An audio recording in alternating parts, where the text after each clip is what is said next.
there, friends. Welcome once more to our Cozy Nook Online.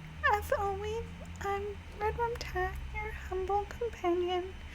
Today, the excitement in my soul is as loud as the echoes in an ancient hall because we're about to weave through the veils of past and present. We've been asked to play the House of Fata Morgana, a visual novel that is a tapestry of stories stretched across the ages. In the grand yet somber halls of a mysterious mansion, we join a spirit with no recollection of its past, alongside a maid whose presence is as mysterious as the mansion itself. We'll peer into the windows of history and untangle the memories lost to time. This journey is not one of physical challenges as previous games that I've played, but I think it will be more of emotional depth.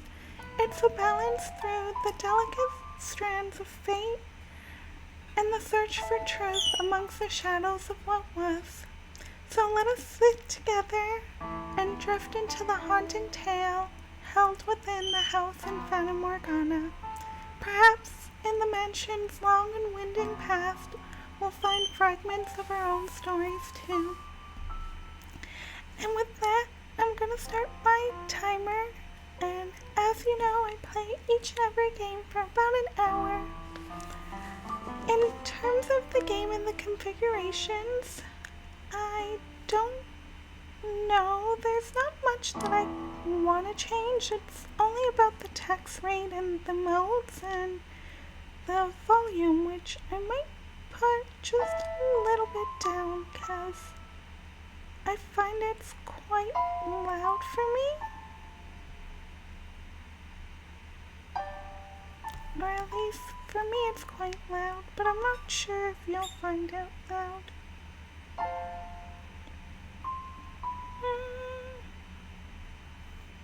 I'm hoping that's quiet enough. Alright. And before we get started and enter the mansion, I just want to say this art over here is beautiful. Beautiful introduction to the game. It really sets the tone, and I actually, funnily enough, learned about the word Fata Morgana by accident. It means a mirage that usually occurs while traveling by sea, where you see something floating above the horizon, even though it's not floating above the horizon. So maybe that's something to say about the tale, about things that we think are there, they're not really there. In addition, apparently it's an Italian word that reflects the Fae Morgana, so something to keep in mind as we play, and with that, we'll enter the mansion. It is one of the first visual novels that I have played in a while, and I'm quite excited as this has gotten tons of good compliments in terms of plot and everything related to it. So with that, I'm really, really excited. What? So there is a house that sits beyond dark, dense woods, like the world fading into view after a dream. That old mansion appears before you. Without realizing it, you instinctively accept as truth the events unfolding before you. The house lives in perpetuity in an amalgam of myriad fates and generations. No one knows who first said that the mansion was cursed. The mansion is cursed? Well, now I might be a little too scared to go visit the mansion. I don't know what I would do if someone said, "Please come to my haunted, cursed mansion." I love how heavenly that photo is. And so far the music and the art really sets the tone of the game. There's some beautiful color schemes and just feelings of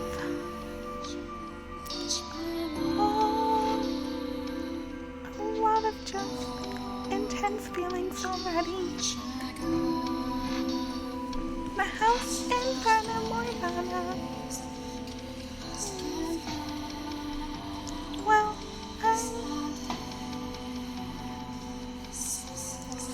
oh no. Our Father, who art in heaven, hallowed be thy name.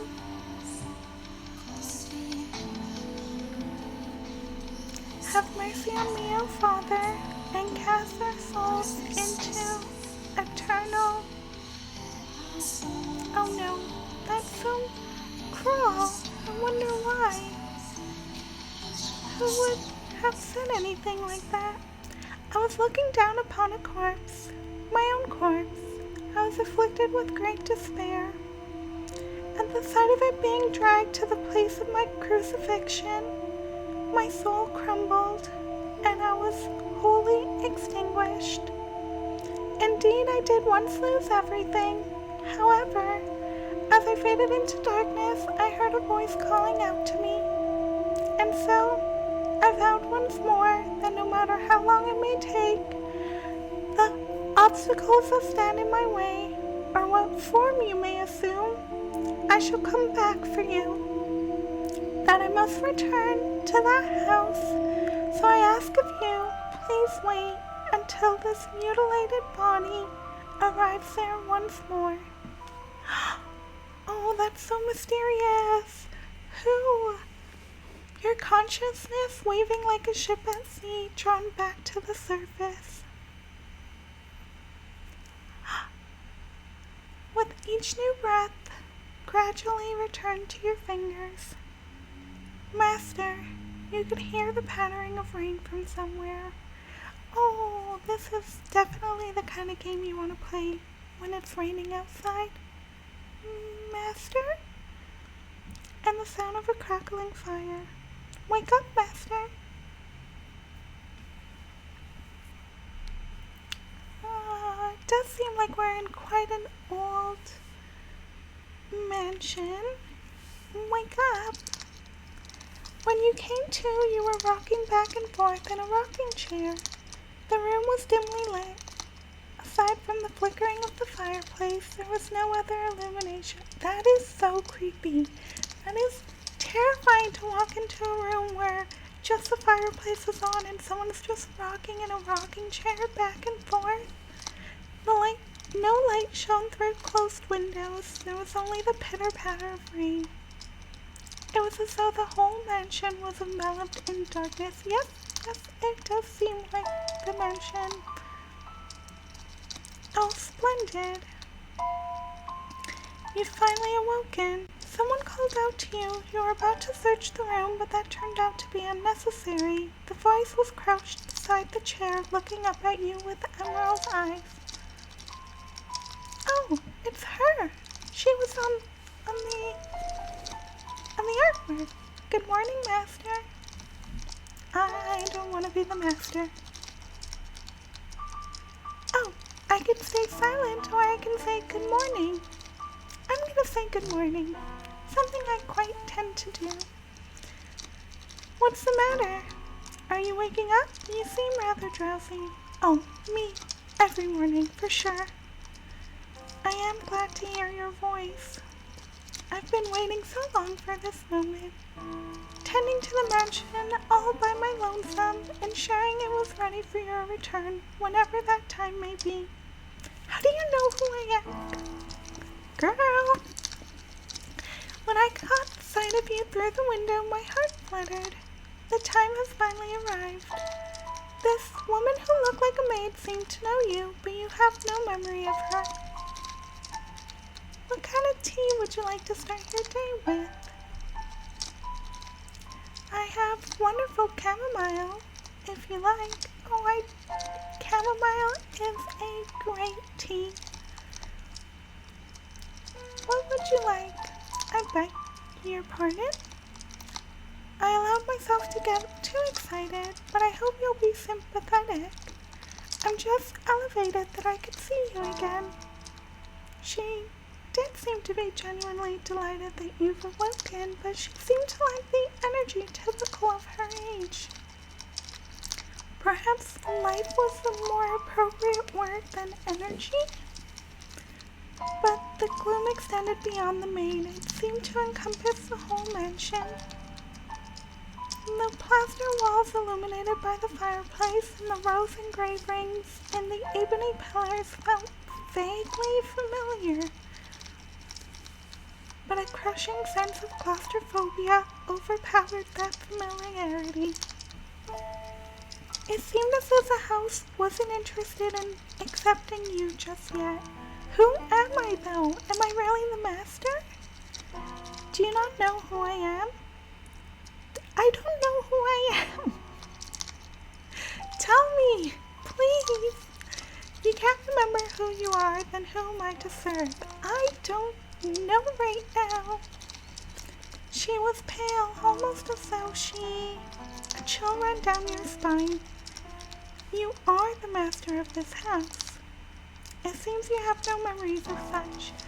I have forgotten everything clearly. I'm just meeting you for the first time, and I'd like to have a name other than to guess that you are the maid. Then you are no different than a stranger to me, no? You have returned, but from where? I cannot say. How about this? I'm a servant of this mansion, and as such, I'm familiar with the incidents that have taken place here. I shall show you the history of this house, master. That will allow you to recall who you are. The awakened gears in your head begin to turn as you mull things over. The maid has called you the master of this house. But without a single mirror, you have no way of seeing what you look like. Unable to decide, you reflectively nod. Let us be off then, and fear not, I entreat you to not let go of my hand. Should you hold it tightly, you need not worry about being washed away by the waves of history. No matter what happens, you mustn't let go of my hand. Well, that's so kind of her, to just hold my hand as we explore the mansion, and she leads me through the halls. The air within the mansion was oppressive, as if a black miasma hovered within. You came across an open window, lay nothing but darkness, sunlight nor moonlight. Are we trapped outside of... No chirping birds? Oh, that's so heartbreaking. No signs of life. Forget the signs of life. Just no chirping birds. What I wouldn't do for one little tweet or Twitter. The only other presence was that of the maid. You proceed through the mansion. Wonder what room we're in now. The glass within shattered, pure white into a dark gray. So, we're at a set of double doors and it leads to the back garden. There are children laughing? Who are these children allowed in the mansion? Who am I again? A beautiful garden once lay beyond these doors. The owner of the time enjoyed gathering rare species of roses from around the world. At its grandest, it seemed every flower was in constant competition for the most majestic bloom. Would you like to see the era of splendor and prosperity? I very much hope it's to your liking, master. Lady, can you stop calling me master? I'm fine. You don't need to call me master. I'm good. When you next open your eyes, the world no longer seems.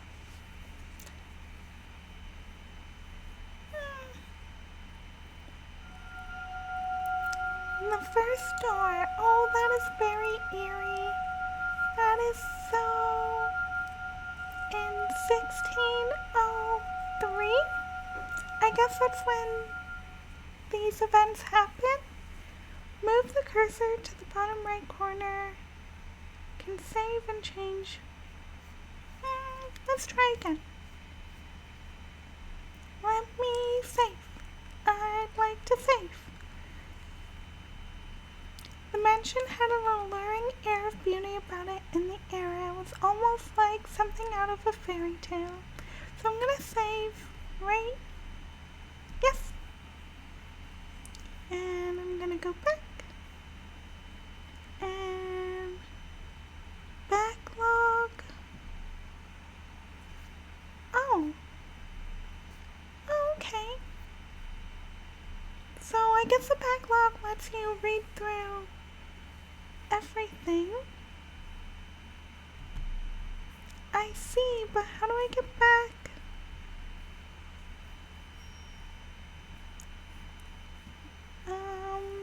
You follow the maid out the doors, and the world was no longer blanketed in shadows.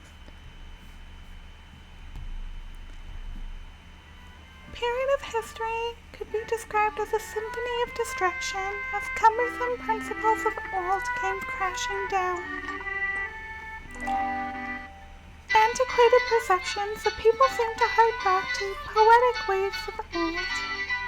They took blossoming emotions in hand and learned literature, composition, and found love. Oh, that is so sweet.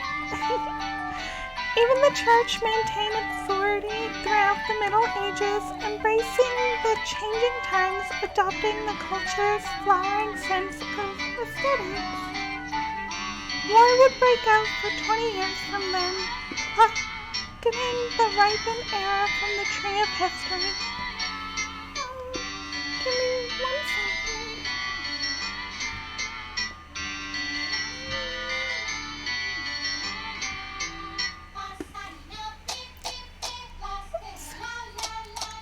Oh, the music is so cheerful. Very different than what the game originally started as. A period of furor for all who were there.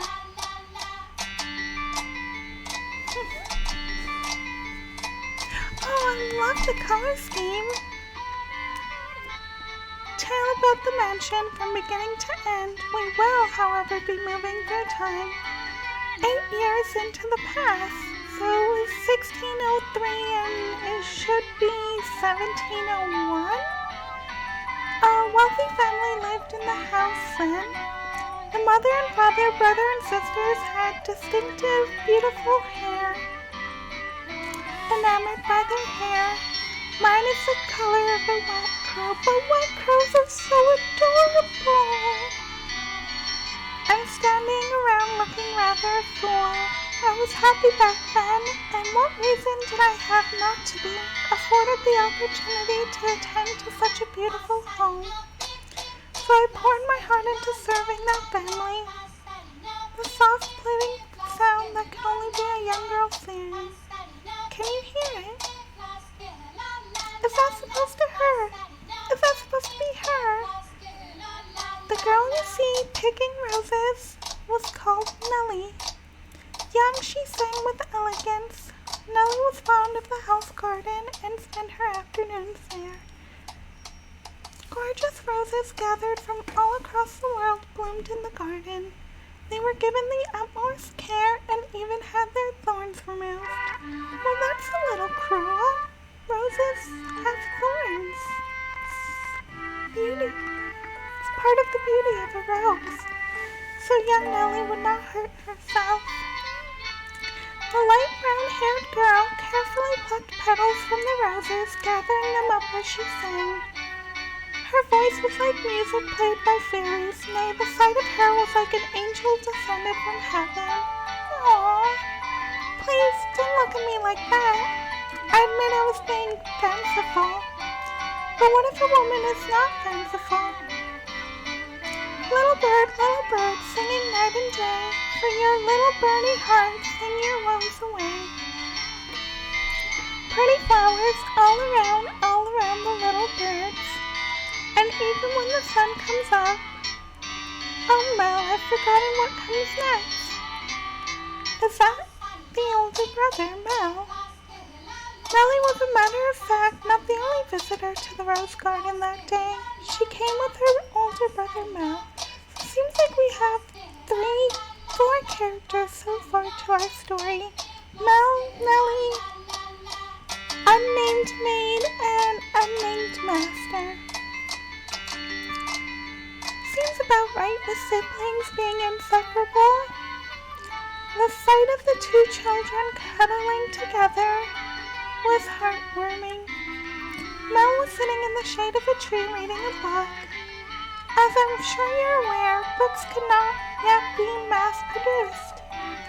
What he was reading had been copied by a scribe, and he had borrowed it from the church.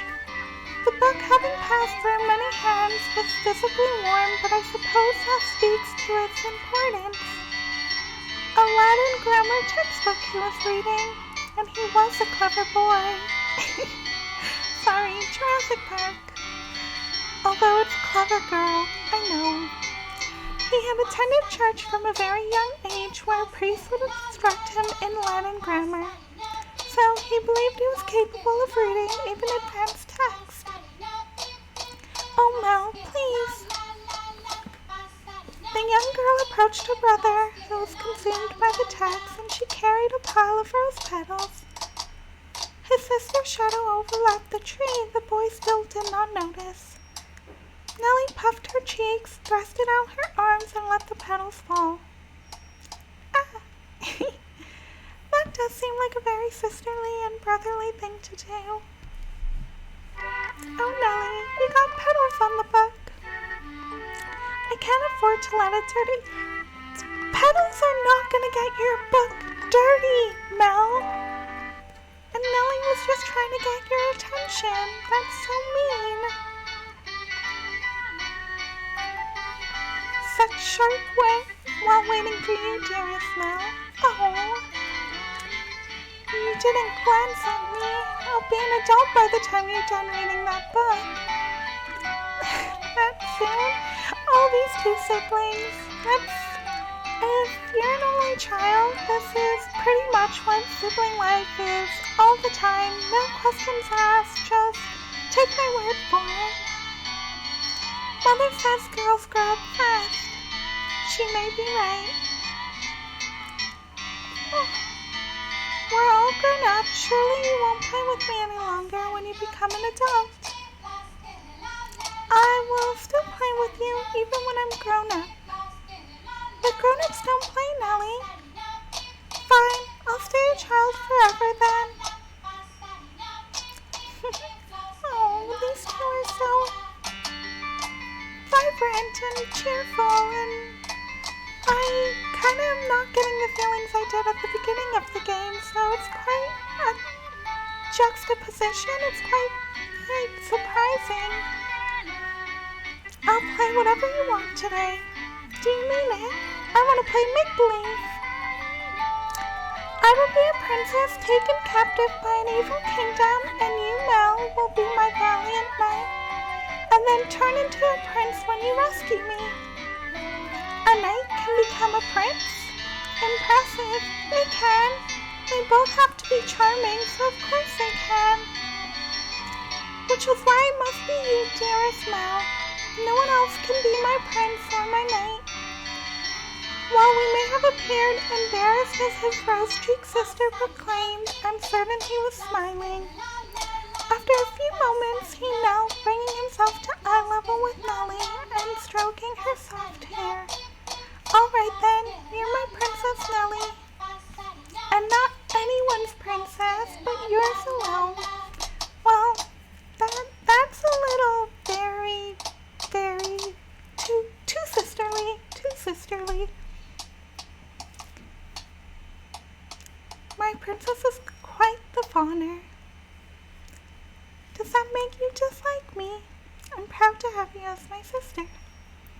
Oh, they really are such a cute little pair of siblings. Maybe I did kind of embellish. Usually siblings don't get along this well when they're really young. She began to hum the melody of a song she'd forgotten the lyrics to. And she pranced about the rose garden. Oh, they're so excited. They've got so much going for them. I'm really wondering why the story would go anywhere from here. Yes, they were picturesque siblings burning with hope. And at the time of their lives, there was nothing to jeopardize that hope. Would it not be wonderful if children could stay children forever? No, they gotta grow. They gotta grow up. Who else is gonna have beautiful gardens if they don't grow up? The pleasant, gentle times in our lives have value because they come to an end. I do agree. Time continues to flow, impartial and without exception. Everyone's childhood comes to an end. Well, I don't know about that. I mean, I hope. Never mind. Does time always flow? Also flow at the same speed for each individual? Now let us take a trip down the river of time. And I'd be delighted if we could remain at this point, but we cannot. Please do not let go of my hand, Master. Is she just recounting all of this to me as we walk around the very depressing garden? 'Cause if that's the case, I don't want to go back to the depressing garden. Is Mel older now? It seems like I usually stay for longer. I have an errand to run. Would you like the book back sometime next week? Seems like Mel is at a convent? A church? A church makes more sense.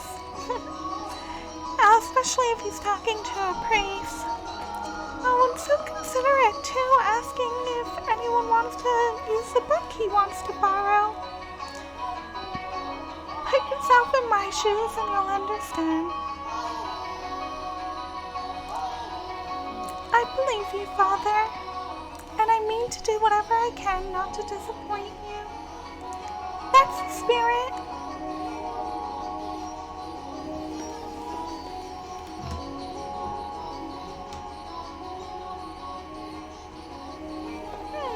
If you need anything, don't hesitate to ask.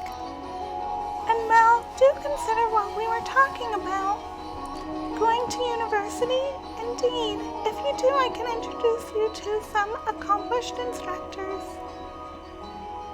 There's very little left for me to teach you, and I believe you'd make a fine priest. What?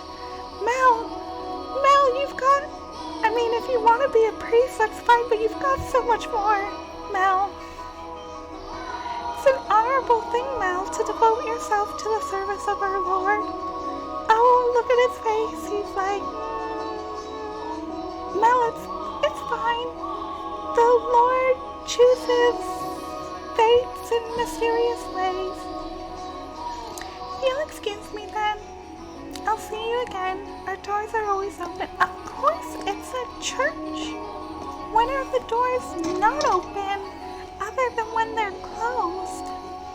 Seems like Mel left the church now, and whether it's in the service of God or the service of the church, it is an honorable profession. But theology? I wouldn't mind attending university, but I'm not so sure. I'd kind of like to do something different, more benefiting of the times. And for what though? But I need to make my mind up soon. If I drag my feet too long, my father is liable to grow impatient. That's also true. I mean, it's very hard to decide whether you want to go pursue something or not, and sometimes you just need to do it and see how it feels.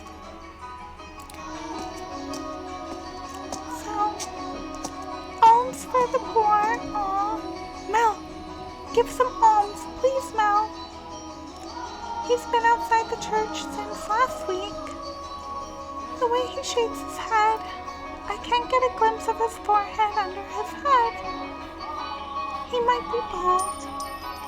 Buy yourself some bread with this. Oh, Mel, you're hopefully not tricking me to fall into a sense of security by being such a good, studious child and giving money to a beggar and potentially going to church and studying theology. I mean, going to university to study theology. The Lord. Oh no, Nellie's gonna be cross if I don't hurry home. Curses, and it looks like it's going to rain. Thank goodness you appear to have a firm grasp on your consciousness. I was afraid you let go of my hand. Am I still holding her hand this whole time? The boy reading in the rose garden is now a fine young man. He still bore the same gentle eyes as before, and from time to time showed remnants of that innocent boy. He was in his mind making the transition into adulthood, I suspect, and visited the church on Sundays to participate in Mass, but to be tutored by the priest. He attended a private school run by a marquis. It was not a school where students had desks and sat in rows, so studied at the marquis estate. It was not the same as it is today. The priest wanted to recruit Mel to the church, but he was having difficulty deciding what to do. And he had such a choice as envious, is it not? I mean, it does seem like Mel could go to university if he really wanted to. Where is he now? Is it ready? Picking up an order for who? Young master? I don't want to be called master either. I wish they would let you change your name. Maybe call yourself, I don't know, Flower? Or, I don't know, Tulip or something? Master just seems so strange. Your order's right here. A jewelry store in the center of town. The building was a workshop and storefront. The royal family's commissioned work. Ooh, fancy. The wooden sign was engraved with a replica of a piece of jewelry said to be on display in the palace. Rose and kind. May I have a look?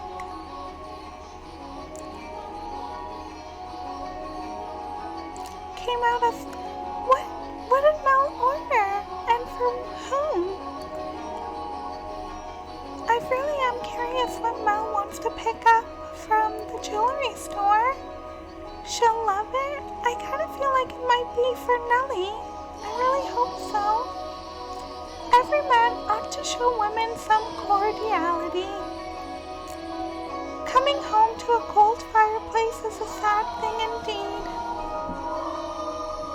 Again, don't call me young master. I know, it's weird, right? Right, Mel? Oh well, I guess maybe because of the times, it was something more common than it is now.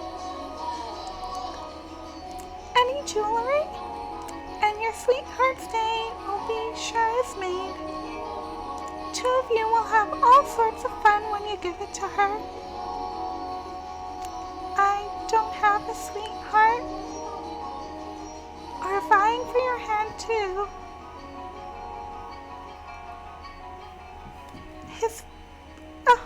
Mel. That was such a very polite way to just leave without being so awkward. Patient as my father may be, that would certainly anger him. You're wasting your God-given talents. Renounce your name and rank? Mel, don't do that. That's not a good idea. Sounds sounds like the kind of plan Nellie would come up with. Nellie might be crazy for doing that, but don't do that. Don't renounce your name, don't renounce your title.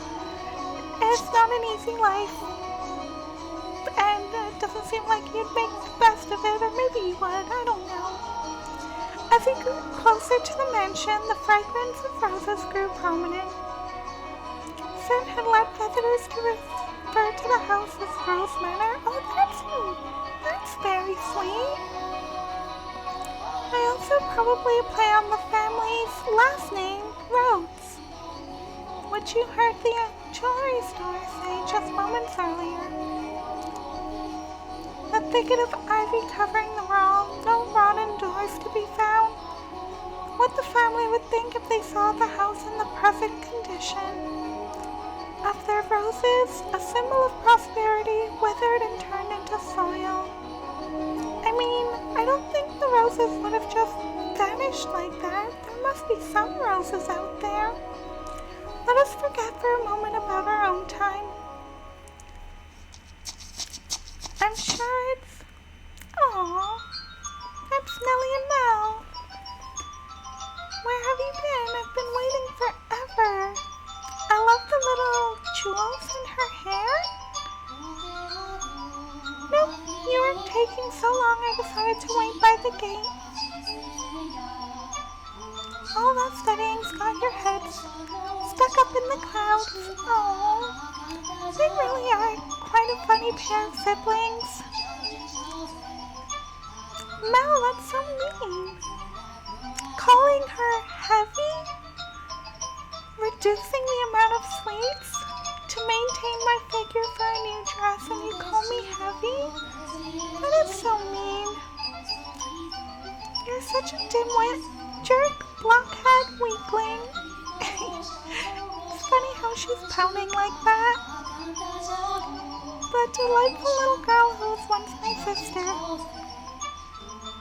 Growing up, Mel. She's growing up like you are. You are the star of today's event. They could call it a birthday party, but I know it's just about fraternizing. What Father's true motives are. A bunch of boys from good families to look for someone to marry me off to. I have no interest in that at all. Don't be like that, Nellie. What? Enjoy the party. I wonder if she's gonna have a bite of cake since she likes sweets. I hope so. The best time to have cake is on your birthday. And any kind of cake that you like, so Nellie, go get that cake. What do I think about Mel? Oh, the new dress. I didn't even notice, but that's because I just assumed she grew up and just decided to wear something different than when she was a child. I had made just for today. They're so pretty. Work of a renowned dyer. Form a butterfly? Oh, I do see kind of a butterfly.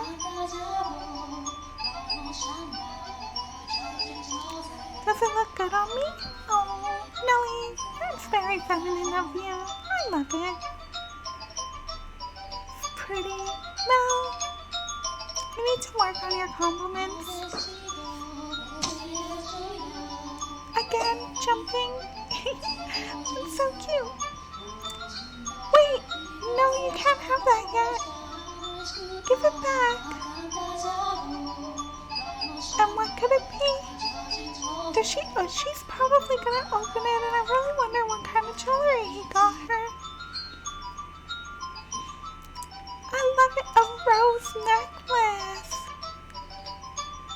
My dearest Mel, you had this made just for me? Oh, jeez.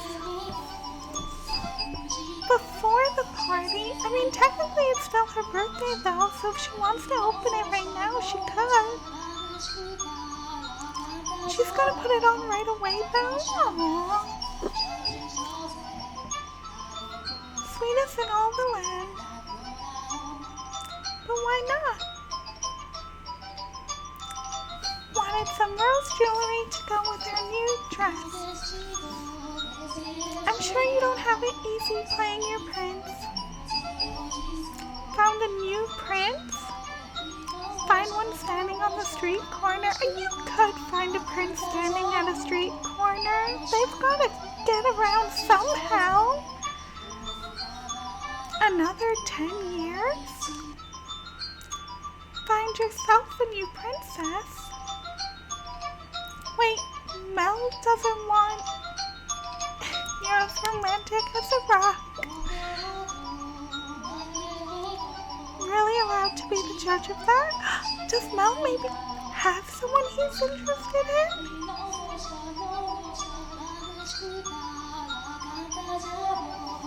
What's with the laugh and it'll all be over soon? More than anyone in the world, my beloved baby sister. Aww, that is really sweet, but not very siblingly. Siblingly? I can't believe he got her a rose necklace. That is very considerate and thoughtful. Have a party without the guest of honor. I guess they're all waiting for the party. Down at the church. Of course Mel was at the church. So diligent. Can't say I like the priest there though. I wonder what's wrong with the priest. Why? You know, I have my reasons. Mel, what are they? Just tell your sister. No secrets between siblings, come on. Let's skip mass on Sunday then. We can go playing no skipping church. Well, as grew the brother, so too did the sister. That day Nellie would be turning 14, and Mel, 3 years her senior, was 17. You saw her with your eyes, so you know just how much she has changed. She was always a cute girl, and she grew into an even beautiful young woman. Though she was only 14, she was on her way to becoming a lady. As for her character, well, a girl like that has her own charms, would you not say? Yeah, she's pretty cute. And so is Mel. Mel's pretty cute. Both of them are adorable. The two siblings matured into healthy young adults, but the core of their relationship did not change in the slightest. Well, that's a bit weird. Nellie was attached to her brother as much as Mel complained he cared for his sister. Around the time the sun had begun to set, carriages started lining up outside a well-dressed aristocrat made their way into the house. Nellie, the majority of them were boys. Aw, Nellie, you poor thing. Having your 14-year-old party and it's just filled with a bunch of boys? Don't need to say anything more. Rose Manor? Who is this? What are they talking about? Don't make me. Are surely living quite contented lives, and they don't remember a thing. A thing of what? What? What is happening? What did I just witness? Is someone out to get the Rose family? Well, that's just mean. Are we back in the room with the fireplace from earlier? Walls decorated with tapestries and glass windows gave testaments to their great fortune. To clean this room, the room served an even more important role. The tops were removable, so they ordered tabletops with designs made for the occasion. And once the banquet had drawn to a close, tables speckled with half-empty wine glass and candied fruits were moved off to the side for the festivities. You're looking lovely today. The jewels cut just for you. You'll let me have this dance, won't you? Aw, poor Nellie. What a party, having to entertain people and not get to just enjoy everything. look exhausted, Nellie. These are good. I know you like sweets. They're apples, candied, and rock sugar. What do you think is the matter? They just keep coming and never ends. Oh, poor Nellie. They all think pretty jewels and requests to dance are enough to make a girl swoon. That is true for you, Nellie. Why is she disappointed? I'm done with birthday parties. I mean, it does kind of seem like a lot of work. Why? Well, you know, you're about that age, Nellie. We are a distinguished family, and there are a number of different houses that like to have connections with us. So, do it for the family? Oh my God, Nellie, no!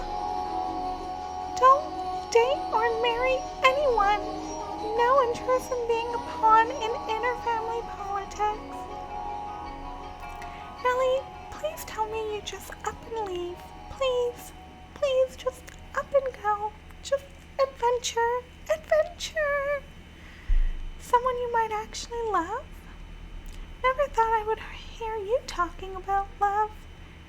Nellie, you're not going to find love with those boring, stiff, how do you do? Do you want to dance, people? You need to go out there and enjoy. Mouth giving Nellie advice on love is also kind of funny. You fell asleep during Romeo and Juliet and you're talking about love? I mean, yeah, that is kind of funny. Especially because Mel just spends all of their time at the church, so... You're not, Nellie. Made you cry like a baby? Aww. Someone as vibrant as you, Nellie, would have no problem finding love. We should dance. Let's dance, Mel. I really like this song. We're siblings. Mother and father are staring daggers at us. What day is it today? Your birthday. Nellie, if that's the case, just leave. Just up and leave. And don't entertain random people.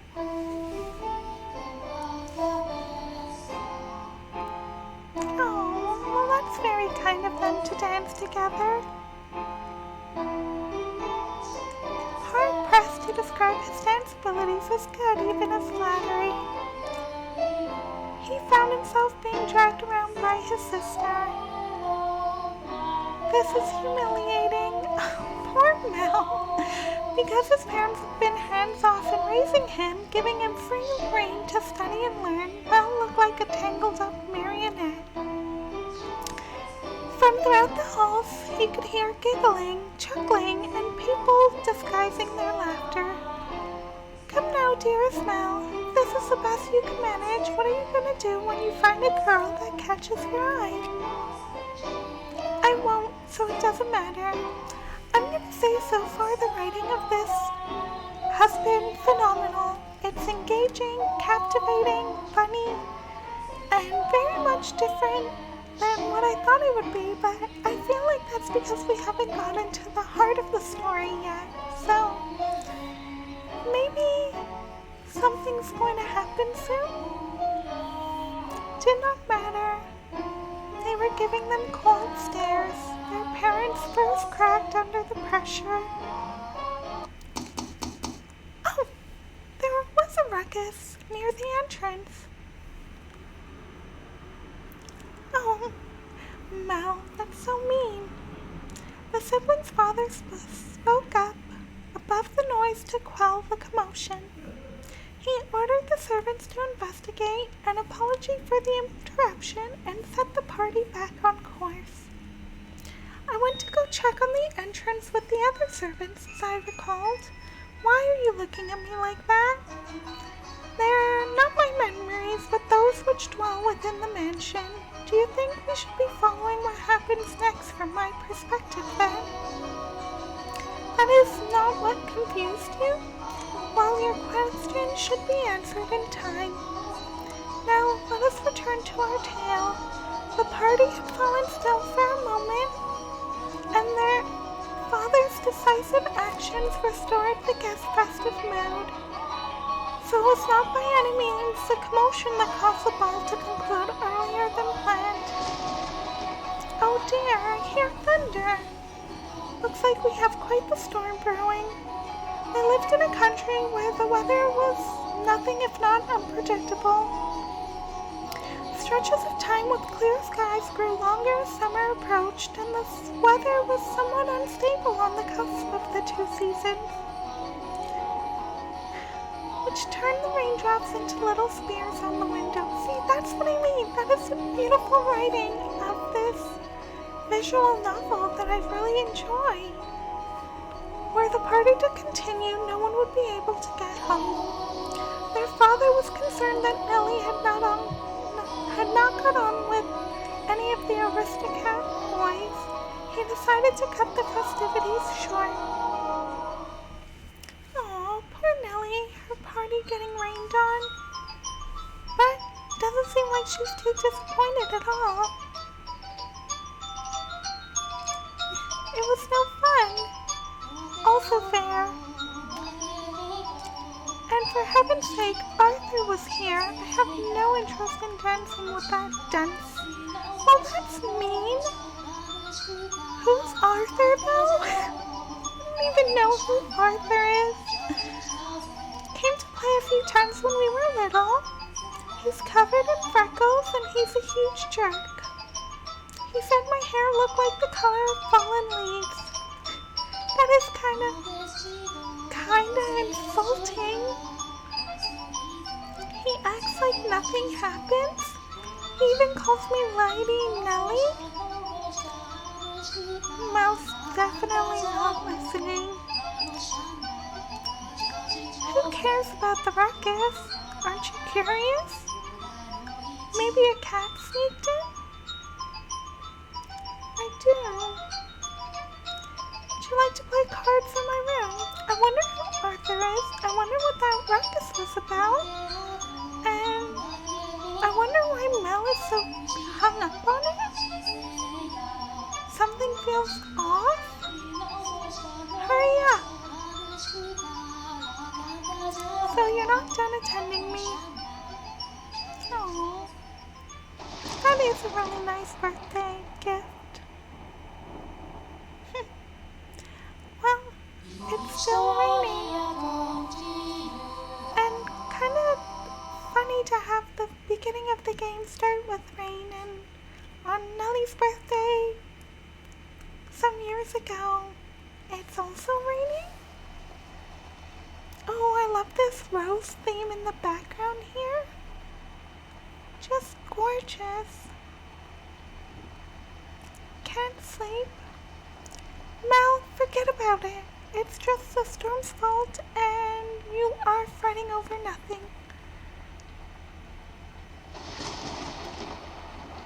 What? I wonder. Foreboding? Walking around the house at this time of night isn't gonna help. You live in a mansion, and walking around a mansion at night sounds very scary. I wouldn't do it. I don't recommend anyone else doing it. It's terrifying to hear things creak. He was familiar with the layout of the house. The halls felt like an endless labyrinth veiled in shadows. No moonlight shone through the windows, and he found himself moving cautiously against the chilly wall. He put one foot in front of the other. Don't do this, Mel. Go back to bed. There's no reason that you needed to go anywhere. It was guidance from above, the path to his destination lit by flashes of lightning. There was something else leading him on. Though he progressed with a fair bit of hesitation, Mel was slowly but surely drawing nearer to one room in particular. He made his way through the halls, the living room with the fireplace, another corridor, and outside Abigail's bedchamber. No, I don't like where this is I don't want to continue. A dim glow of lamp, a gust of wind, is not necessary to make a flame flicker. A person's movements or vibrations in the air from someone speaking, the slightest emotions can cause the light of a fire to quiver. Shifting subtly as though nudged by an invisible fingertip, I can see light from inside. Is she still awake? A voice. He seemed to be hesitating. It would not be difficult for him to approach the door and peer inside, but he had reservations about peeping in on others' chambers, even if it was his own house. The room was assigned to a woman. There was a woman behind the door. What would you do, Master, in this situation? Would you succumb to curiosity and gaze, or would you respect the owner's privacy? Mel, don't do it.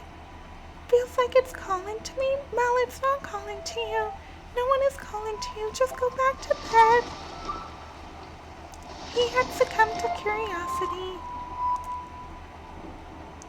The wavering in his heart seemed to create faint ripples in the air, which I pretended not to notice. Though I knew he was there, I could sense his presence, his emotions. I could not begin to speculate of his true feelings or how great a surprise this was to him. I too am discovering new facets of the tale by viewing it through the eyes of the mansion.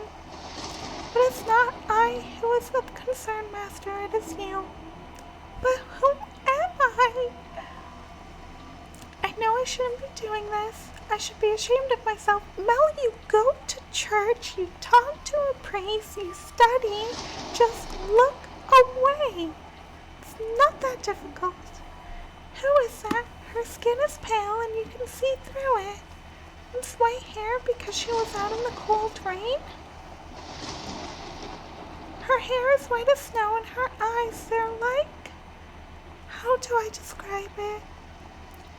My vocabulary truly lacks for situations like this. Mine too, Mel. I vibe with that. Like blood? That's just disturbing. Then wine, perhaps? Translucent gemstones? Gemstones. Like rubies. My eyes are like rubies. Aww. Never seen anyone like her before. What could they be talking about? Mel's eyes were fixed on the young woman. Maybe she was the ruckus and the commotion that happened during the party? Bluish purple, soft skin sullied with grime, and eyes pointed down at the floor. She was clearly not a lady of means. The tips of her fingers were cracked from the cold, her nails pale from malnutrition, and her garb little more than rags.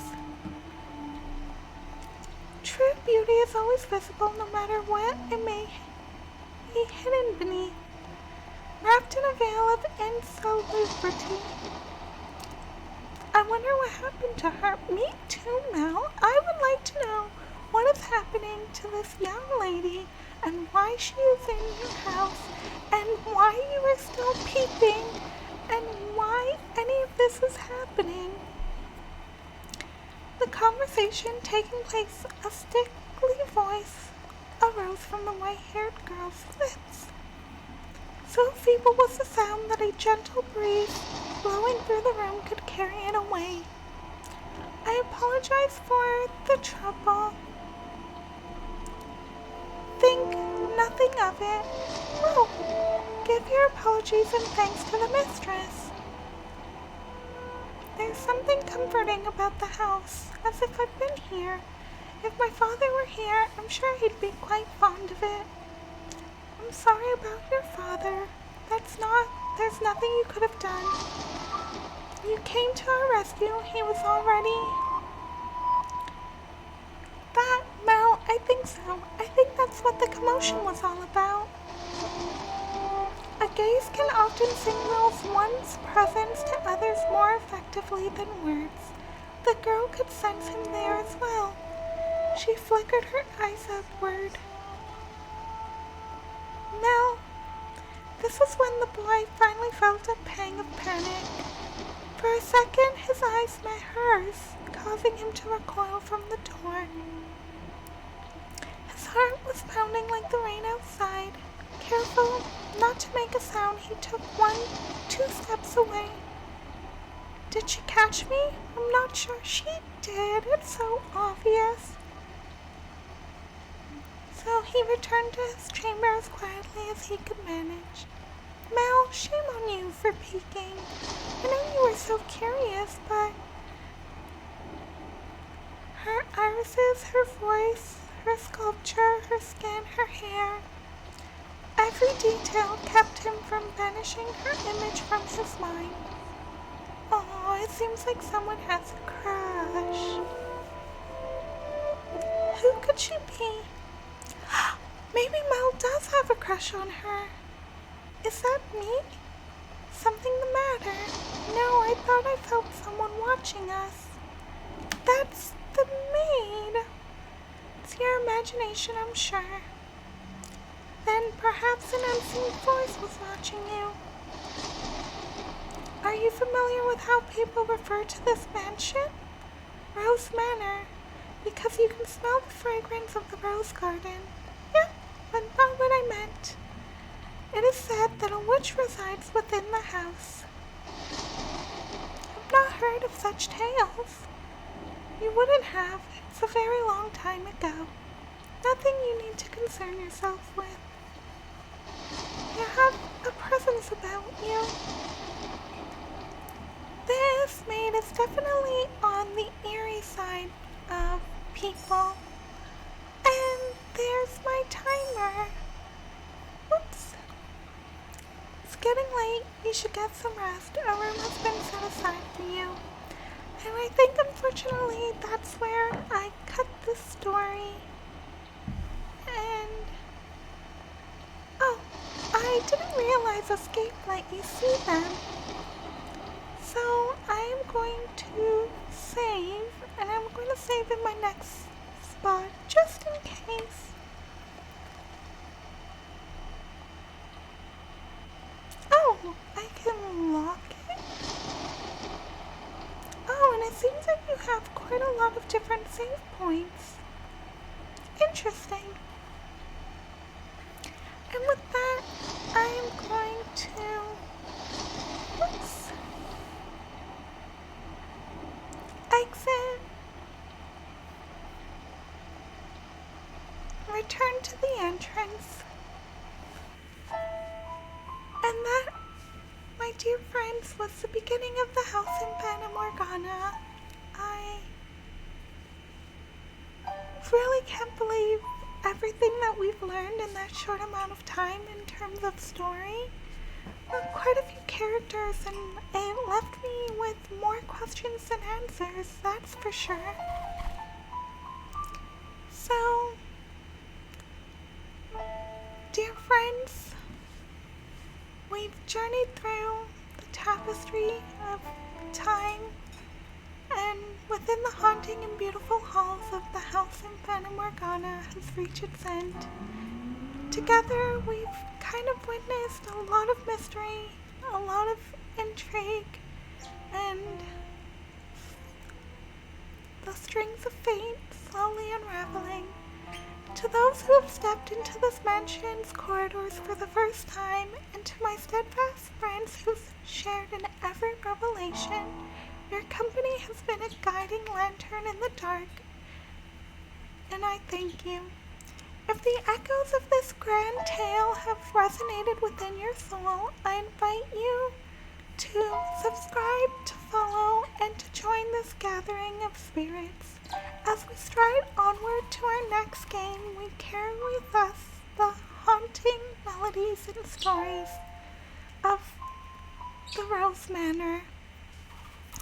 So, as we lay to rest the secrets that we've learned, remember, every tale lies a lesson of compassion. Until we meet again in the realm of pixels, take care, cherish every moment, and be kind to yourself. Bye!